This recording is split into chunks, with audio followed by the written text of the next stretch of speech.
Viral, wanita ini jadi korban penjambretan di siang bolong di Palembang. Kejadian mengenaskan terjadi di kota Palembang, Sumatera Selatan pada Kamis 7 Desember 2023. Seorang wanita menjadi korban penjambretan di siang bolong saat ia sedang berjalan kaki di Jalan Sersansani, Kelurahan Talang Aman, Kecamatan Kemuning. Aksi penjambretan itu terekam oleh kamera CCTV dari salah satu rumah yang ada di depan lorong tempat kejadian.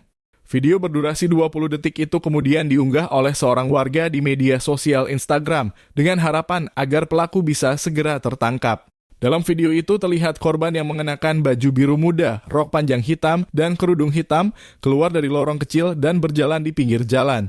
Tiba-tiba seorang pria yang mengendarai motor metik Yamaha Mio mendekati korban dari belakang dan menarik paksa ponsel yang dipegang korban. Akibatnya korban terseret dan terjatuh di aspal, sementara pelaku sempat oleng dari motornya. Namun, pelaku berhasil melarikan diri dengan berbelok ke arah kiri, meninggalkan korban yang tergeletak di depan lorong. Wajah pelaku terlihat jelas di kamera CCTV. Ia mengenakan masker, kaos lengan panjang abu-abu, dan celana panjang hitam. Hingga saat ini belum diketahui identitas pelaku maupun korban.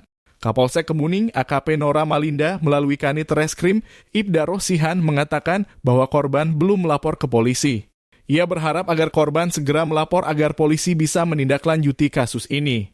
Ikuti sumselupdate.com untuk mendapatkan informasi terbaru.